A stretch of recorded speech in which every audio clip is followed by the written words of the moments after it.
arrumando briga com o Haddad, cara? Ué, porque ele fica taxando a gente. Com uma razão muito simples. Se ele não me cobrasse imposto, eu não brigava com ele. Pois é, antes da gente começar aqui, tu tava reclamando que os caras... Sim. Na verdade, assim, o Haddad foi na Câmara ontem, né? Que a gente convocou ele pra falar na Comissão de Finanças. Essa coisa que vocês falam do remessa conforme é um negócio... Eu queria fazer coro aqui. É uma irresponsabilidade tratar um assunto sério dessa maneira. Você tem aqui todas as confederações da indústria e do comércio pedindo um debate sincero sobre o tema. Vocês estão desprestigiando as lideranças sindicais, patronais e de trabalhadores. Vocês não querem debater esse assunto? Vocês não acham sério esse assunto? O mundo inteiro está debatendo esse assunto porque é uma nova realidade. Essa questão dos aplicativos, dos marketplaces, é uma nova realidade e nós temos que estudar isso, ver a repercussão econômica disso. Vocês querem ideologizar o debate. Isso é ruim. Vocês passaram pano para contrabando, estimularam o contrabando. O deputado Kim não sabe que o ICMS é um imposto estadual? O senhor sabe que é um imposto estadual. Só devia estar criticando os governadores que estão cobrando, se o senhor é contra. Eu sou a favor do que eles fizeram e agradeci aqui. Os governadores por terem no âmbito do CONFAS tomado uma medida corajosa. Mas o ICMS que é cobrado dos marketplaces é estadual, não é federal. O senhor está querendo botar na conta do governo federal um imposto estadual. Na minha opinião, decisão correta que os governadores tomaram. O senhor vai criticar publicamente os governadores que o senhor apoia? Não, né? Não fará isso. Pega o microfone e fala mal do Tarcísio. Vamos lá. Coragem, deputado. Sim, ministro. Primeiro. Fala, Fala aí. Só pra... Não, Fala veja. Não vai falar. Você não vai falar. Não, ele... Presidente. Eu não vou te causar esse constrangimento. Eu não vou te causar esse constrangimento. Não tem nenhum problema, ministro. Porque, sou absolutamente claro a taxação do governador Tarcísio e de qualquer outro governador. Deputado, o varejo brasileiro é honrado. É feito de empresários honrados. A indústria brasileira é honrada. Não é assim como o senhor está colocando. As pessoas que mandaram esse documento para nós são honrados. Merecem ser ouvidos pelo senhor. Receba-os no seu gabinete e ouça os argumentos. Feche a porta para ouvir e parar de lacrar na rede. Isso vai dar voto e desemprego. Você vai fazer o quê com o desemprego depois? Tem um pouco... O senhor que diz que apoia o liberalismo é igualdade de condições de competição. Eles estão buscando igualdade de competição. Qual é o crime que eles estão cometendo? Qual é o crime? Agora, só pode ser contra ou até a favor. É um debate que está em curso e que não aconteceu no momento propício. Porque se isso tivesse acontecido na origem do problema, ele não teria alcançado o vulto que alcançou. Mas graças a uma determinação política de fazer vista grossa contra o contrabando, ficou todo mundo, sabe? Agora que nós demos transparência para o problema, remessa conforme para dar transparência para o problema, saber quantos pacotes estão entrando, quanto custa, quem está comprando, para dar transparência para vocês tomarem a decisão. Tem que ter a coragem de tomar a decisão, mas antes de tomar a decisão tem que se debruçar sobre o que está acontecendo no país, nas feiras, no comércio local, na periferia. E aí toma a decisão que for melhor para o país. E aí, para falar especificamente de quê? Ele foi dar um cenário geral da economia do ministério dele, mas na semana, né, iria ser votado a taxação das compras online até $50, né? E aí, fui perguntar o posicionamento dele, porque eu sei que tá tendo uma briga, tá tendo uma treta dentro do PT, que tem uma ala aqui. O Lula verdade, falou assim, que vai vetar. Na verdade, assim, todo mundo no PT quer taxar. Só que, muito puxado pela Janja, eles não querem o desgaste de taxar. De votar no ano eleitoral, eles não querem a impopularidade de taxar. Mas taxar todo mundo lá quer. E aí, eu queria justamente constranger ele, porque eu sabia que a bancada do PT tava lá, e falar, e aí? Porque eu sei que você vê toda a fala dele é no sentido de defender a taxação. Mas aí no final ele fala, mas vamos ver o nosso posicionamento e tal. Por quê? Porque ele não podia afirmar, porque ele sabia que justamente tá tendo essa treta dentro do PT. Aí eu fui confrontar ele, ó. Por que antes de pensar em aumentar imposto, você não corta gasto da elite da privada, de grandes empresários que têm privilégio tributário? Por que você não pensa em cortar super salário do setor público? Saiu, inclusive, essa semana que tem juiz aí que ganhou contra-cheque de 2 milhões lá em Roraima, acho. E mesmo dentro do governo Lula, eu falei, mesmo dentro do governo tem ministro recebendo 70 mil reais, que é acima do teto de 44 mil do funcionalismo público. Por que vocês não cortam aí antes? E a minha terceira pergunta é, você apoia ou você não apoia a taxação, cobrar imposto de importação em cima das compras? Aí ele foi lá, fez um baile inteiro lá, deu uma volta, não falou nada sobre cortar gasto público, não falou nada sobre cortar privilégio da elite privada, pincelou nesse negócio da taxação e falou, mas você tá falando, porque eu falei, você já implementou remessa conforme, que a partir do remessa conforme passaram a cobrar ICMS das compras online. Agora você quer ter imposto de importação, eu quero saber seu posicionamento sobre imposto de importação. Aí ele vai lá e fala, você fala do ICMS, mas ICMS é estadual, e eu duvido você criticar os governadores aí de direita que estão cobrando. Eu falei, não tem problema nenhum, eu vou criticar os governadores. Ele, não, eu duvido, não vou te causar esse constrangimento. Quando eu comecei a falar, não vou te causar esse constrangimento, eu falo, duvido você criticar o Tarcísio. Não tem problema, eu falo, eu sou absolutamente contrário à taxação do ICMS para o governador Tarcísio ou qualquer outro governador, não tem nenhum problema de criticar. Ele, daí quis fugir. Aí o que aconteceu? Ontem, caralho, cara, mas aqui eu fico vendo isso daí e a sensação que eu tenho é que eu fico assim, meu irmão, puta, não dava parece que dava pra fazer de uma forma um pouco mais adulta, sei lá. Cara, é só responder as perguntas. Eu não fiz nenhuma provocação pra ele. Se eu vou ver minha fala, ele coloca minha fala, porque também me acusou, você só quer lacrar, só quer postar corte. Eu postei o embate inteiro no YouTube, são 17 minutos. E eu fiz as perguntas objetivas, fui hiper de boa, não fiz nenhuma provocação, porque eu já tive embates maiores com ele, que ele provocou, eu respondi. Aí que ele veio, porque eu fui um puta ministro da educação, porque o que eu fiz em 4 anos não fizeram em 10 anos e tal. Eu falei, você foi tanto um puta do ministro que você foi lá, disputou a prefeitura, perdeu, disputou o governo do estado, perdeu, disputou a presidência da república, perdeu. Toda a eleição que você disputou depois, você perdeu. Você foi um baita ministro mesmo. Aí beleza, mas nessa foi hiper de boa, foi só no conceito, foi só na ideia, foi só no projeto. Aí ele bateu, escrotizou, falou que eu não acho que o varejo brasileiro é honrado, falou que eu não converso com ninguém, que eu tinha que varejo, que tem a ver com essa parada. Com a taxa, porque ele fala, não, a taxa, taxar vai melhorar pro varejo nacional, que vai ter mais condições de competir com os chineses. Eu vi que tem vários... Esse é o argumento dele. Tem vários grupos... que eu não sei como é o nome, que são tipo associações, assim, que estão falando que gostariam que taxasse mesmo. Sim, não, tem um lobby na Câmara pra que tenha taxação. Né? Então, mas, porra... Mas antes disso, o que eu queria falar é o seguinte, ontem, nesse meu embate com o Haddad, a Globo foi lá e colocou só a parte do Haddad, e não colocou a parte que eu respondo. Né? E aí, hoje... Né, veio... A repórter não tem nada a ver com isso, porque eu sei que o problema não é com ela, o problema é com a chefia dela, o problema é com a edição da Globo, não é com a repórter. Mas a repórter veio falar comigo, a gente queria um posicionamento seu. Eu falei, depois vocês passaram ontem o dia inteiro batendo em mim, colocando só o lado do Haddad, não colocando a minha resposta, que eu respondi lá na hora. Agora vocês querem meu posicionamento. Não, agora a gente vai corrigir e tal. E aí o que aconteceu? Eles falaram que iam corrigir hoje, né? E aí o que a Globo fez hoje? Colocou lá o Haddad falando, e aí depois colocou a Daniela Lima pra ler um tweet meu falando, depois o deputado Kim respondeu lá nas redes sociais e tal. E aí as duas comentaristas, né, a Miriam Leitão e uma outra que eu não sei o nome, né, foram lá e falaram, Onde foi isso aí? Foi na Globo News.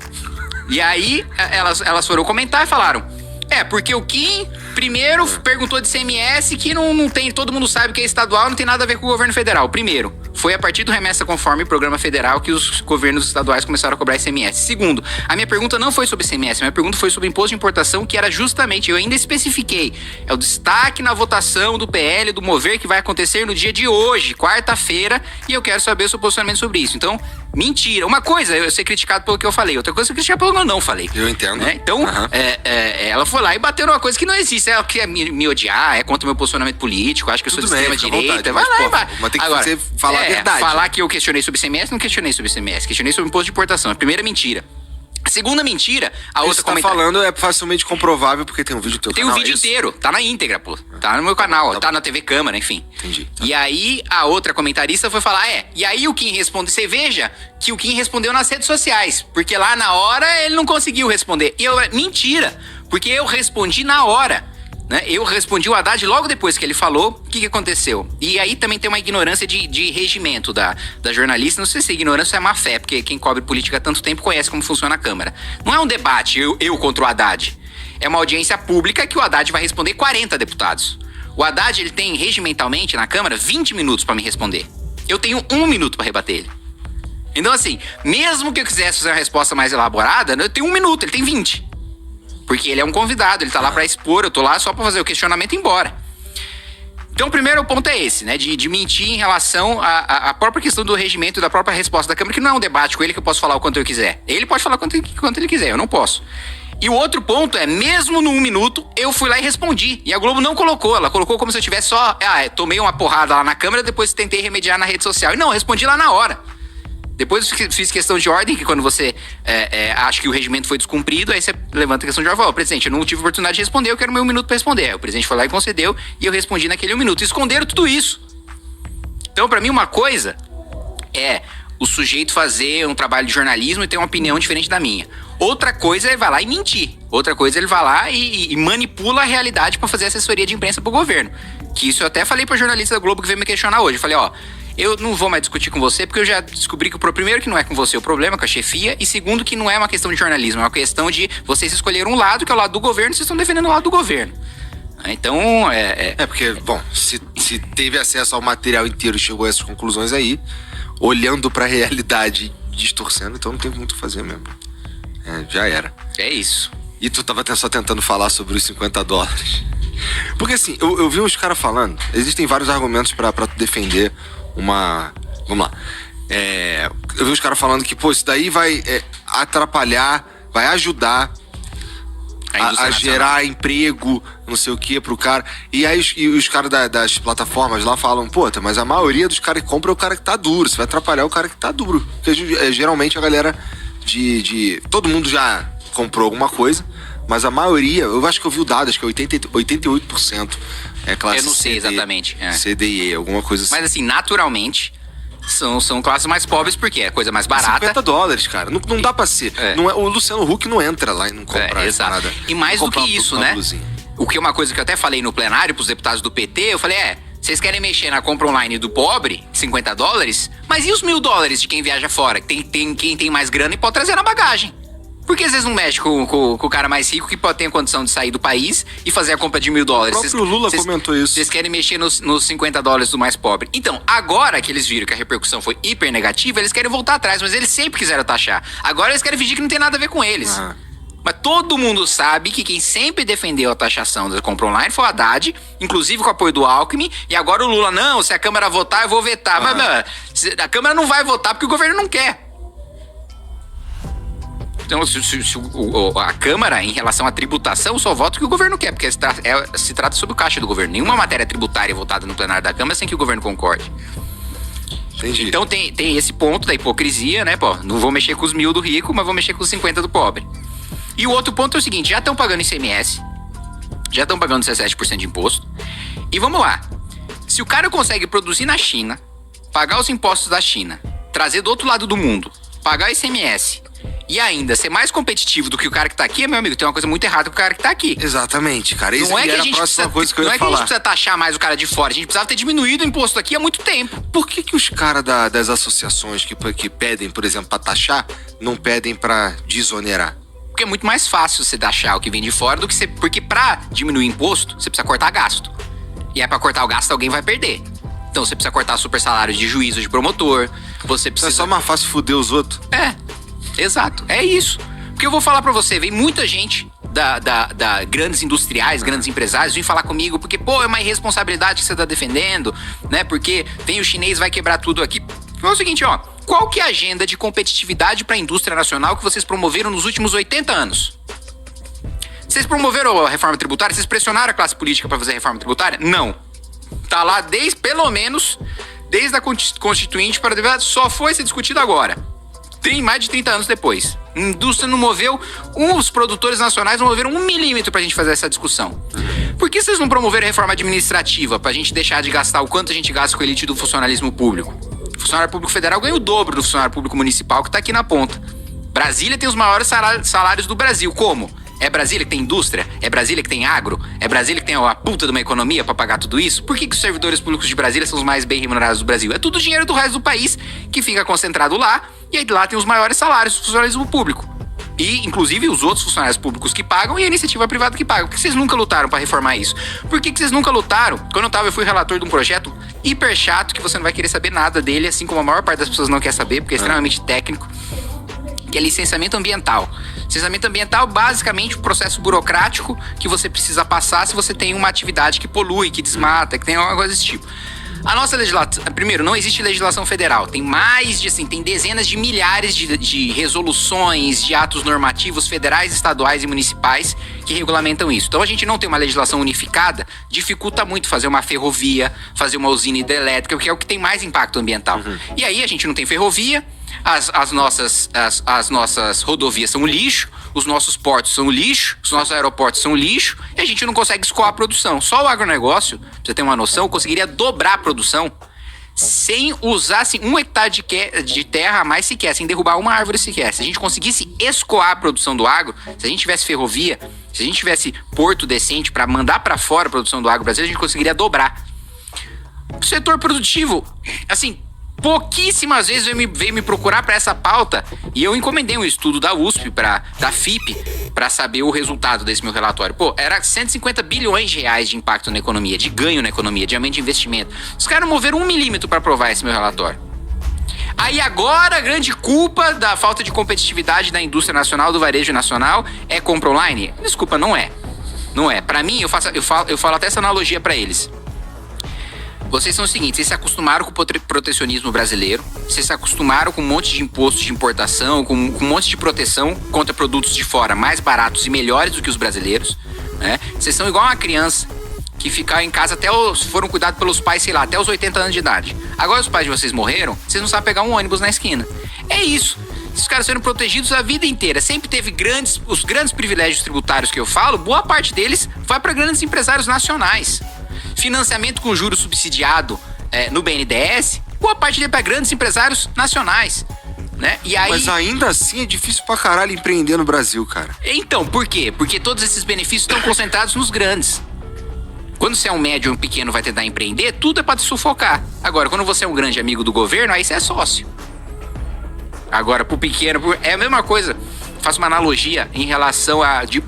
Existe um monte de burocracia inútil que é aprovada no Congresso e que é imposta pelo Poder Executivo só para sufocar o pequeno. Às vezes é com a justificativa de que não, é para proteger o consumidor, é para proteger o trabalhador. Não, é para criar requisitos que só os grandes vão conseguir cumprir e matar os pequenos. É como se você criasse a exigência de que todo restaurante tivesse uma taça de diamante.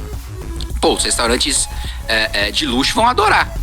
Agora, todos os pequenos vão quebrar. E é absolutamente inútil essa exigência. Claro que eu tô dando um exemplo esdrúxulo para ficar mais evidente do que eu tô falando. Mas é um monte de, colocar 20 placas de não sei o quê. Sei lá, aquela placa de espera o elevador chegar no seu andar, né? Ou placa de posto de gasolina precisa ter, que restaurante precisa ter, que ninguém nem vê. Pô, tive um amigo que tinha posto de gasolina e que falava que ele tinha um painel só pra colocar um monte de placa que a legislação obrigava ele a colocar e que ninguém lê, ele deixava até escondido. Então, é um monte de burocracia inútil que só atrapalha ter código de defesa do consumidor em todo estabelecimento comercial. Quantas vezes você já foi... Eu nunca peguei. Quantas vezes você já foi no restaurante, Igor? O cara, sei lá, te serviu o prato errado, te cobrou errado na conta e você falou, não, me vê, chefão! Me vê o código de defesa aqui que eu vou me defender agora. Porra, ninguém faz isso. Isso é óbvio que é pra financiar os caras que fazem código de defesa do consumidor. Então, assim, é um monte de burocracia inútil que vai pegando um lobby daqui, um lobby de lá, e vai atendendo e atende quem tá no topo. Só que agora, quem tá no topo tá vendo que nem com os benefícios que eles têm em relação aos médios e aos pequenos, eles conseguem competir com quem tá vindo de fora. E aí quem impôs a taxação. Porra, de 50... Isso daí é só pra sacanear mesmo. Porque é aquilo, cara. É o pobre que compra, porra. Isso daí é uma vacilação. Isso daí eu fico... E outra coisa, não é como se o governo estivesse dando exemplo. Porque uma coisa o presidente tá economizando, os ministérios estão enxugando, tal, estão fazendo a lição de casa, e aí estão exigindo um sacrifício, um esforço nacional, né, pra gente passar por um momento difícil. Não. Tá lá a Janja comprando sofá de 100 mil reais, né, de controle remoto, que eu nem sei que porra que faz um sofá com controle remoto, tá lá usando nosso dinheiro. O IBGE gastou 6 milhões de... O IBGE, que é pra fazer pesquisa, instituto, gastou 6 milhões de reais em camarão e canapé pra ficar fazendo festa. Né? 6 milhões de reais pro IBGE comprar camarão e canapé. Fala, não precisa acreditar em mim, porque depois difusor de fake news. Põe no Google agora lá, vê lá o site oficial do governo. Né? Coloca lá os 6 milhões de reais, camarão, canapé e IBGE. Vai achar no Google quem tá assistindo agora. É tipo os leite condensado do Bolsonaro? Um monte de gasto inútil pra caça privilegiada. Outro dia eu fui fiscalizar, mandei pro Tribunal de Contas as viagens da Aniele Franco, porque ela gastou mais da metade do orçamento discricionário, que é o orçamento sobre o qual ela tem poder, porque tem os gastos obrigatórios, né? Por exemplo, o salário. Ela não pode, não vou pagar salário esse mês. Aposentadoria, não vou pagar aposentadoria. Não, é o gasto obrigatório e o gasto discricionário que você consegue gastar. Vou fazer um investimento aqui, ali, é o que você pode mexer.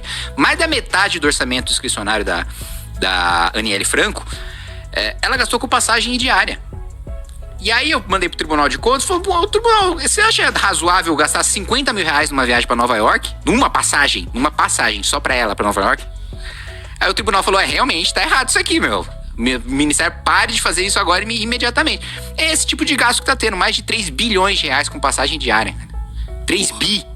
Aí fala, não, mas tá trazendo investimento externo. O investimento externo nunca caiu tanto no Brasil. Você vê o investimento do estrangeiro na Bolsa de Valores brasileira, nunca caiu tanto. Então tá viajando pro mundo, tá fazendo turismo, tá curtindo a vida.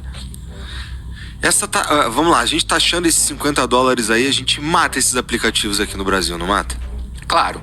Acabou, claro. Eles não precisam mais existir. Cumulativamente, se você soma o ICMS, dá 92%. Porque fica imposto sobre imposto. E mais do que isso, a gente paga imposto sobre o frete também, como se o frete fosse um produto. Então, dá 92%. Quem é que vai pagar 92%? Hoje já acho um absurdo a gente pagar 40%, 50%, porque vamos lembrar, Tiradentes morreu por causa de 20%. A gente paga 40%, 50% e tá todo mundo de boa. Tiradentes já é um absurdo, o cara chegou ao ponto de morrer, ser enforcado por causa de 1/5. Que era o famoso quinto dos infernos, 20%. Aqui a gente paga 40%, 50%, vai pagar 92% e tá todo mundo, né? É foda. Aí eu brigo com a Haddad, a culpa é minha.